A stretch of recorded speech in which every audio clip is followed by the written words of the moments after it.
Hello everyone and welcome to Ginger JRPG Gaming. My name is Brian if you're new around here, but for returning subscribers, welcome back. Thanks so much for being a subscriber here. That's what you get for subscribing, by the way. Free thank yous at the start of these videos. Now in today's guide, we're going to be diving into the Sage controller guide.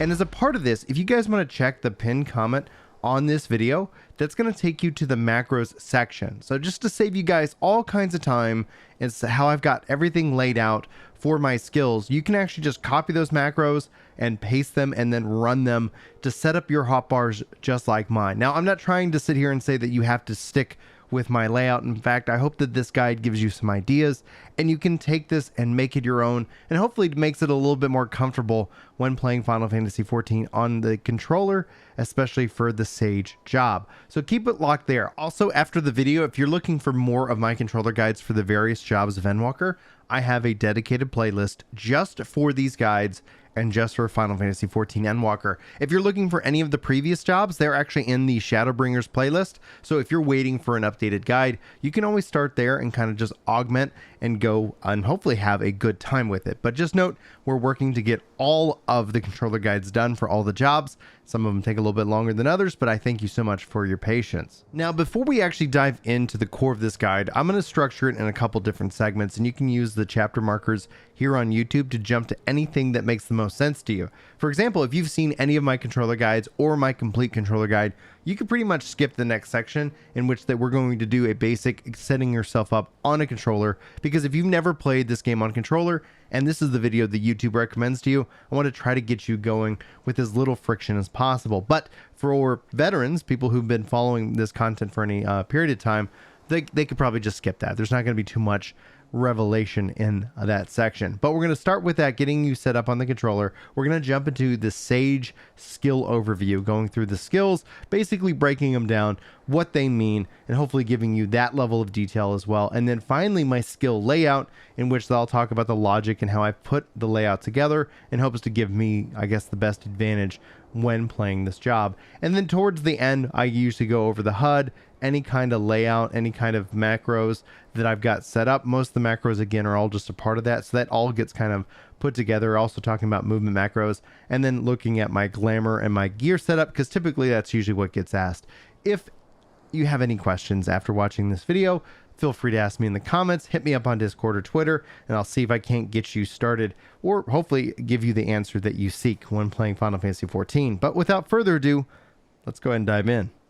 To get us started, I'm going to go ahead and hit start, and then I'm going to go over to system and go to character configuration. This is how you can toggle between the keyboard and mouse and the controller mode. Note that your controller actually works in both modes just fine. I can actually move around and even change the settings so that my controller works exactly how I want it to, whether I'm playing keyboard or mouse or controller mode. But these are this beautiful toggle that gives you a lot of flexibility and power if you need it. So that way, if you, let's say you got a killer keyboard setup, you don't have to mess with that. You don't have to say goodbye to that to switch over to a controller to test it out, or if you just want to play on the PlayStation or something like that. So note, you have a lot of flexibility with this button alone. Now my preference ends up being legacy type movement. That's where you see, if I kind of just move this out of the way, when I move the controller all around, my character moves in that direction. Your other option is standard type, in which then when you push back, your character is going to walk backwards. So overall, find what works and feels the best and most comfortable for you in this situation.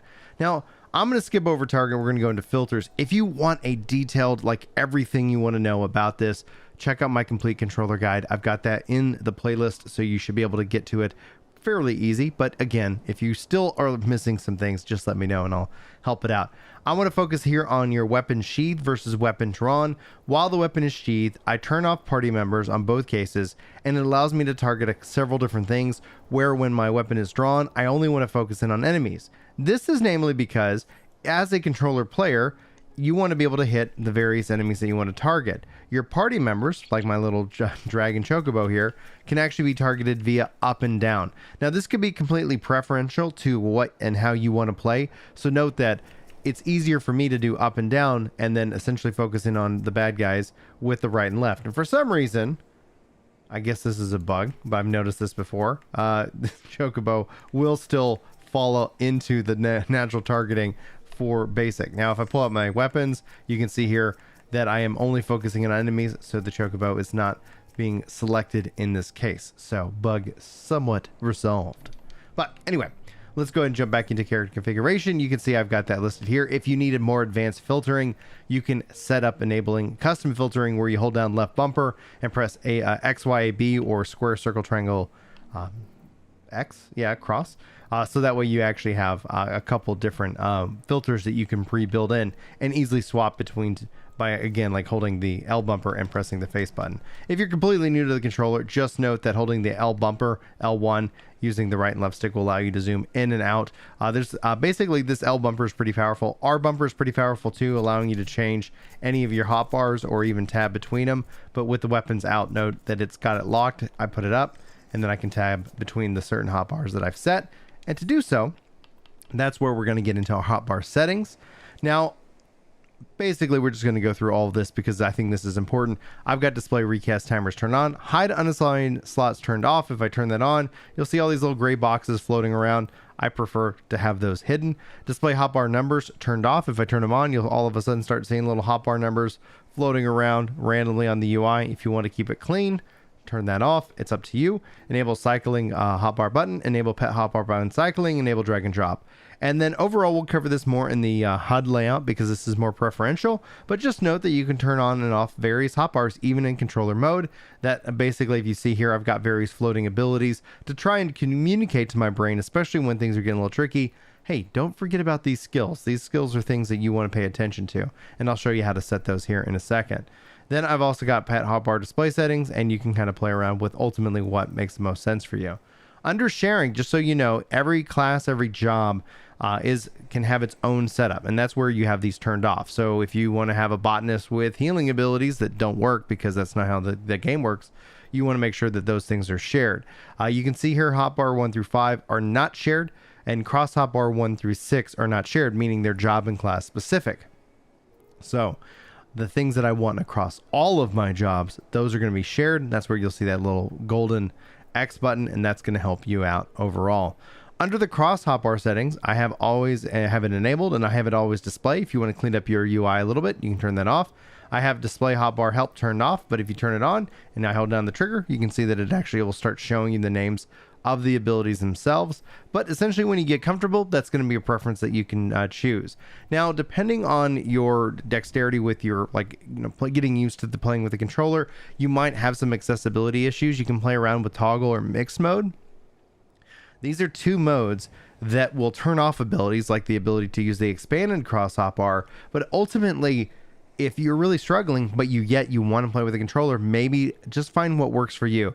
Toggle and mixed, I've gone in detail over the complete controller guide, so note that they exist. You can check them out for yourself and see if any of them give a better feel for your play style. But again, if you're struggling and this is the best way for you to play, maybe check out a different mode. Don't feel like you have to stretch your hands out or anything. Then for the W cross hotbar display settings, I have always display and return. What this means is that if I use this ability, it's going to automatically refocus me back down here. I don't have to let off the trigger or anything. So I usually use these as one-offs and buffs and things like that. Things that I don't have to go to each and every time. So traditionally, you'll save things with a heavy recast timer on them, so that way I don't have to worry about them. But I still want to have them and access them, in the moment. You can also reposition those as necessary, completely up to you. If you're struggling with the double tap to get into the expanded cross hotbar, note you can adjust that right here as well. Then finally, under the custom section, the expanded cross hotbar and the W cross hotbar, you'll see that these are linked to various hotbars, and those hotbars in this case are not shared. 2 and 3 respectively. So 2 is essentially the expanded, and then 3 is the double. Now, if you're trying to set skills to the 2 and 3, so if I just kind of jump into it, we're going to go ahead and say yes. Let's say I wanted to go ahead and set this skill right here, and I want to drop it here. It's not going to let me. The reason is these are just windows into the soul, essentially. So if you want to actually set that ability, you actually have to go into 3, and there you can see I can actually now drag and drop. If you do not have a mouse and keyboard, and you want to be able to drag and drop, you can always hold that magical L1 or L bumper button, press down on the right stick for the R3, and now all of a sudden you can use the left trigger and right trigger to drag your mouse and release your skills. Now, again, this might take a little bit of work, but overall, you should have that ability, and I just deleted it from the the hotbar. So let me go ahead and show you how to actually get that added back. Perfect example of me messing up something. And there we go. So ultimately you can also set skills by coming in here and actually pressing kind of your main menu button. This was going to allow you to set a button, and then you can sit here and pick its position. If you want to remove any button or move any button, you can always hold down the left or right trigger and then essentially press the select or back button, and this will allow you to edit. So if I want to move this to here or this to here, note you can just easily hold the button, hold where it's going. But if you also want to delete the button, you just press it twice and then it is gone, and you can press the select back button to to cancel out of that edit. But anyway, a little advanced tip there. Hopefully that helps you get where you're going. Now earlier I showed you the set selection. This allows me and says that when my weapon is sheathed, I want to be able to tab between 1, 7, and 8. However, when my weapon is drawn, I want to only keep it locked onto 1. And you can see here I use 2 and 3 for my expanded and my double cross hotbar. So that is essentially something that kind of keeps me from getting lost in the hotbars that I have available. Again, this is completely preferential. This is something that I enjoy, and you even have PvP options that you can kind of play around with. So note there are some options there. Now finally, I do want to point you, before we go on to our next section, into the system and into the gamepad configuration. One of the things under button configuration that I do is I have my R3 stick also act as execute macro 99. Now while we'll get into the macros here in a little bit, what that actually allows me to do, if I go ahead and zoom out here, I can press the R3 button while out in the field and it will allow me to mount up. This actually is very handy. Now it also acts as a sprint if I'm not in a dungeon. So I jump and now all of a sudden I'm sprinting if I'm out in the real world. But if you're somewhere you can't summon a mount, guess what? You'll start sprinting. And it just saves me a couple extra buttons. Really, I enjoy it, but you can kind of play around with it and see how it ultimately feels in the end. So now let's take some time to go through all of the Sage's skills. We're going to go 1 through 90, basically breaking them down for you. So thanks for sticking around for this section. Let's hit it hard. So first you get Dosis. Now all these numbers and stats are based off my current gear here at level 90. So note that traits can impact it. So if you're seeing something completely different, either there's been a patch, and you should always check the the link in the description for the most updated playlist of these videos. But outside of like drastic changes of that nature, note that, you know, pretty much these skills are going to have some slight adjustments with the numbers. But Dosis is going to be your main damage spell. Deals unexpected damage with a potency of 300. Additional effects will restore targets HP, whoever you put Cardi on, and that's put on by you. And that cure potency of that is 170. So it's not based off of your damage, it's actually just a cure potency of 170. So it's, you know, pretty awesome in my opinion. Then you have Diagnosis. It restores targets HP and a cure potency of 450. Basically thinking if you're white mage, kind of your cure 1 in this case. Also, as an editorial note, I'm hyper dyslexic. Some of these abilities are going to be misspoken. I am going to do my best, but I'm going to apologize to you in advance. Thank you for your kindness. All right, then you get level 4 Cardia. This is where you can put the effect of Cardia on a selected party member. The party member is going to get the effect of Cardia on, restoring HP after you do certain magic attacks, aka damage. Then you have Prognosis. Restore own HP and the HP of all nearby party members with the cure potency of 300. Then you have Ergo. This is your resurrection. This is your raise. You get this to level 12, but they're going to still come back in a weakened state. Physis. Gradually restore your own HP and the HP of all nearby party members with a cure potency of 100. It's going to last for 15 seconds. Phlegma. Deals unexpected damage to the target and all enemies nearby with a potency of 400 to the first enemy, and 30% less for all remaining enemies. It will restore HP to targets under the effect of Cardian granted by you with a cure potency of 170 and maximum charges of 2. This action does not share a recast timer with any other actions. Eukrasia. This is a really important skill for the Sage. This is going to augment your abilities. Dosis gets upgraded, Diagnosis gets upgraded, and Prognosis gets upgraded. Basically, it takes those spells, makes us insta-cast, and does something different. Diagnosis becomes a dot, and we'll cover that in more detail here in a little bit. So this is kind of like your alt key or a control key in an MMO. Takes an ability, kind of changes it up, but only for a few. And the nice thing is it will tell you exactly which ones will change with the beautiful surrounded combo buttons rocking and rolling. So ultimately, if you're ever curious, put it on, see what happens, and then go from there. Then you have Soteria. This is going to increase the cure potency of Cardion effects granted you by 50%. So this is really good during big pulls. Note that do not sleep on this ability. You'll see I actually have it set here because I believe it to be a pretty high priority ability, especially in large pools. Icarus is going to rush to the target enemy or party member's location, whoever you've got it targeted. Then you have Dyskrasia or Shoal. This is going to restore target's HP. Cure potency 600. It's going to restore 7% of your max MP. But it's going to cost Addergall. And we haven't really talked about Addergall much, but you can see here, those are your Addergalls. They are going to fill up naturally in combat or out of combat, and you can use those accordingly. Level 46, you get Dyskrasia. Deals unexpected damage with a potency of 160 to all nearby enemies. So it's also going to restore HP targets granted by Cardion with 170 potency. Then you have at level 50, Kerachole. Restores damage taken to self and nearby party members by 10%. Excuse me, reduces. Then the effect cannot be stacked with Kerachole with the additional effect of regen cure potency of 100, and it's going to last for 15 seconds. Plus, it's going to restore 7% of your maximum MP. Then you have Ixochole. Restores own HP and the HP of all party members nearby, and that's going to be a cure potency of 400. Will restore 7% maximum MP. Then you have Zoe. This is going to increase your healing magic potency of your next healing spell by 50%. Physis restores your own HP and HP of nearby party members by removing Eukrasia Diagnosis or Prognosis granted by you. Eukrasia Diagnosis cure potency is 450. Eukrasia Prognosis cure potency is 350. So if you do not have those on any of those targets, Physis doesn't give you any value. So just pay attention to it. It's got a 30-second recast timer. Mainly, basically, that means you want to Eukrasia, and then you want to either do Diagnosis, Prognosis, and then you can do Physis to be able to get that additional cure potency effect accordingly. Then you have Physis 2 in this case. Gradually restores own HP and HP of nearby party members. Cure potency is 130. It's going to last 15 seconds. Increases HP recovered by healing actions by 10% for 10 seconds. So you get an additional boost to healing after you do Physis 2. Kerachole restores own target MP, target party members HP, excuse me. Cure potency 700. Additional effect reduces target's damage taken by 10%.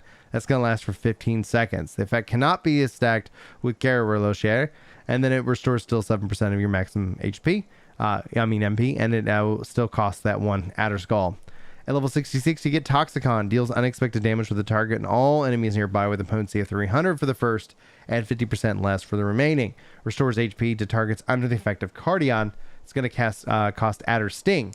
You get Adder Sting by having your shield broken that you put on via Eukrasia Diagnosis. So note that there's an important aspect of that if you want to fill up on some Toxikons for the future. Then you got Panhaima. This is a really interesting spell, very unique to the Sage. It erects a magic barrier around self and party members that absorbs damage equaling the heal of 300 potency. It actually gives you 5 stacks, and then as the barriers are broken, they get reapplied. However, if there are still any remaining stacks that are on your target party member, by the time they go off, it actually then acts as a heal. So it basically is doing a lot of prevention, and if you don't end up using it, it ends up acting as a heal. So it's a really cool ability in my opinion. You get Dosis 2, which is the upgrade. Deals unexpected damage with potency of 320. The additional effect restores targets under the effect of Cardion granted by you.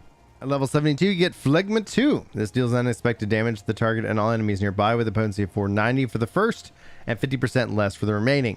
It is an insta-cast, but its range is not that great, and it also stacks up to 2 times. It still also restores via the Cardion effect. So just note, pay attention to that range, because this is not necessarily where you're, right up on them, but it still kind of can catch you off guard. It's not that far, so you do have to be somewhat tight and close on that one. Risser. This is going to grant you 1 stack of Addergall. Then at level 76, you get Holos. Restores own HP and HP of nearby party members with a cure potency of 300. Reduces damage taken by self and nearby party members by 10% for 20 seconds. That's actually pretty cool. Then you got Panhaima now. This is level 80. This is going to be, you got to do the quest to actually unlock this spell. It basically acts as Hamina, but it's for the whole party. Same kind of thing. Grants 5 stacks. It's going to last, and it's going to cure anybody who still has remaining stacks on them for however many stacks they have. 100 per stack of potency for the cure. Dosis 3, obviously the upgrade from 1 and 2. Deals unexpected damage with a potency of 330. Still restores with the Cardion effect. Phlegma 3 deals unexpected damage with a potency of all enemies nearby, with a potency of 510 for the first enemy and 50% less for all remaining enemies. Still restores HP with Cardion. It's got a maximum charges of 2. And just note, still at that same distance, so be sure to pay attention to that. Dyskrasia 2. This is the upgrade of Dyskrasia. Deals unexpected damage with potency 170 all nearby enemies. Still will restore via Cardion. Toxikon 2, upgrade from Toxikon, deals unexpected damage to the target and all enemies nearby with a potency of 330 for the first enemy, 50% less for all remaining enemies. What's really good about this, that I usually end up saving Toxikon for if I have to move, because typically you can only dot the target on the move, but Toxikon allows you to be able to kind of fire off those instant Dosis in that regard. So that's where it ends up coming into play. It's also AoE, so that kind of can help out as well. So I tend to sit on these for movement sections. Not that I sit on them all the time, but note that if I know I'm going to have to be moving soon, I might put a couple shields on so that I can move and still basically hit the targets as I go forward. Crassus increases HP recovery by healing actions for the party members or self by 20%. And then finally, your level 90 ability, Pneuma, deals unexpected damage to all enemies in a straight line before you with a potency of 330 for the first and 40% less for all remaining enemies. It's going to restore your own HP and HP of all party members within the radius of 20 yams with a cure potency of 600. It will restore whoever's got Cardion with a potency of 170. And then essentially you see your enhanced abilities. Eukrasia Diagnosis is going to restore target's HP. It will also basically erect a magic barrier around them, shielding and nullifying damage that is going outward. Then you have Ixochole Prognosis, a same kind of concept, is going to erect a magic barrier, which nullifies damage equaling 320 of the amount of HP restored. Then you have Dosis, Eukrasian style. This is that dot, potency of 40 for 30 seconds. And it will still also restore targets and MP to you. HP to the target who's got Cardion. Then you have Ixochole Dosis 2. This is enhanced. It's got a potency of 60. It's going to last 30 seconds. Still does the Cardion effect. Then Dosis 3. It's going to have a potency of 70 for 30 seconds. Still having that Cardion effect. So now we come to the core layout and HUD. So we'll start over here on the left-hand side. You see I've got Physis, Zoe, Holos, and my limit break. Then I've got Panhaima, Pneuma, Lucid Dreaming, and Toxikon. These are just to be able to pop in here on the go as needed, especially when things are happening. I also can get to some of these attacks and abilities by using the expanded left trigger then right trigger. It really all just depends on what I'm looking at. Now here on the left hand side, I've got Physis 2, which obviously all these are going to show off the upgrades, but the macros will set the appropriate ability so that it scales with you as you level. Ixochole, then your Eukrasia Prognosis, because I've got it on, so might as well just fire that off and get those little shields. Then you can see here Soteria, Eukrasia. So as I move around, the idea is that ABXY, anything I want to be able to do as I move, I should be able to do so. So I can easily fire that off. And again, I can move around and attack and do these various things. Go ahead and reset that. And hopefully there we go. Good dragon, good chocobo. You did right, exactly how I wanted. But that's essentially Dosis, Eukrasia, Phlegma, and Dyskrasia. So essentially, kind of when I think about it in terms of like an AoE, I like to be able to fire this off as necessary. And then if I need to, I can pop in here for Toxikon. If I need to, I can still be in here and fire that off. So we'll go over that more here in a second. But generally speaking, I'm thinking more of my damage, but then I still have some healing capability that most of it is off the global cooldown. So that way, outside of if I needed to do Eukrasia and then have the insta cast, I still have that option on the D-pad. But you see Physis and what have you, and I already. All right, there we go. We'll fight some more here in a second, I promise. All right, so here on the right hand side, I have my basically, if you think Cure 2, and Cure 3 ish, Diagnosis, Dyskrasia, and Kerachole. Note that some of these things, obviously, with Kerachole don't necessarily stack. So note that damage reduction isn't stackable between these abilities, but still Eukrasia. So again, if I need to be on the move and be able to toss out a heal, I can do so and pop that shield on it. These obviously require the Adder's Gall, and this actually requires the Adder's Sting, and you can see that UI element here. But this does not, but it does have a longer cooldown. And sometimes, typically, I might, if you're struggling and you want to move something over in here because it has a little bit higher cooldown, it's really up to you. But I find this to be, especially on the ABX and Y, as I move, I have abilities to be able to get instant heals going out. Then I have Kerachole, Physis 2 again, Holos, and Insuna, because I have Insuna in the same spot across all my healers. It just gives me that added muscle memory advantage. I've got Panhaima right here. Again, easy access on the move, long cooldown. Don't necessarily need it all the time, but if I wanted to use it, I can easily do that and do that on the move. Rizamamata, giving me that Adder's Gall. Zoe, Pepsis over here, Swiftcast, and Surecast. Feel free to ignore the Aether Compass in this video. On the we've covered the expanded, we've covered the main. Let's cover the we covered the cross, but now let's cover expanded. Over here on the left hand side, Icarus, Dyskrasia, Phlegma, Toxikon, Eukrasia, Elgro, Swiftcast, and Soteria. So if I'm again doing things and I want to be able to access different abilities, especially on those AoE pools, I have that via my more offensive side of thinking. On the defensive side of thinking, I got right trigger than left trigger, and so that ends up still being Icarus, Swiftcast, and Ergo, my rays. Cardia, because I don't need to necessarily move it around that much, but if I ever did, that's where I keep it. Phlegma, again, if I wanted to just pop in here without having to pop over here with a double tap, it's just a little bit more convenient. Pneuma, again, Crisis, and then Rescue. So those are my hotbar layouts, but you can see here I've got a couple floating hotbars here as well. Kind of covered that in the earlier show, but essentially what ends up happening if I go to my HUD layout, this is where you can actually set up and manage all of your different settings. So if you want to change how many little buttons or boxes there are, or the size of those, you can do that from there. You can also see your status elements and stuff is all split out, and I have essentially a floating hotbar here as well. My Adder's Gall, my party member list, so I can see everybody who's obviously needing, hopefully not to be cured too much, but that's ultimately why I'm here. Also, as a green DPS, I also enjoy damage, especially here on the Sage. And overall, I put these here again just to inform me of what is going on, so I don't have to necessarily think about it. If you take that logic into a DPS, for example, you could set up your own little rotations in a bar, so that way as you're trying to teach yourself or learn, just put your abilities line by line and just let the UI kind of feed you what you need to do. So as you practice it, it becomes second nature. Now, as we jump into macros, you'll see here, I actually have these all listed out. So if you actually want to look at them, copy them via the video, you can, but note the pinned comment will take you to all of them. So that way you can go ahead and hopefully get the most out of that and make it the easiest for you. But you can let me know if they work for you in the end. If you have any questions, you can always let me know about that. That should be pretty straightforward. And that actually brings me to the final section of this video, my character gear and everything like that. You can see here I'm rocking a wide range of skills and abilities right now in terms of my gear.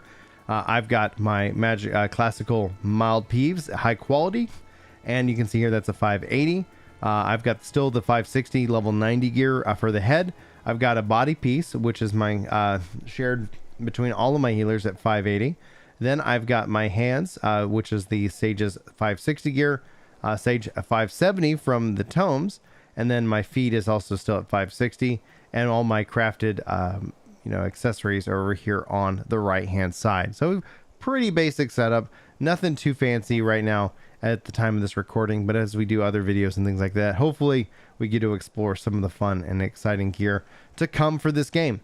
Anyway, guys, if you like Final Fantasy 14 content, Final Fantasy 11 content, JRPG content in general, and this is the first time here on the channel, be sure to hit that subscribe button. Love it if you come back for more of these videos. Check any of the playlists. If you need any more information, hit me up on Discord or Twitter if you have any questions. And I thank you so much for your time. Hopefully this has been of value to you. If it has and you feel like you earn it, hit that like button. That's a really great way to share out these videos. And without further ado, I've hopefully not wasted any of your time. Thank you for watching. Hopefully you have a fantastic day. Hopefully I'll see you in my next video. But until then, take care. Yeah. It's time to chill out on the couch and read some comments. That's right. You know me when it comes to destiny. I'm off with the clan, and I'm glad you're feeling better. Oh yeah.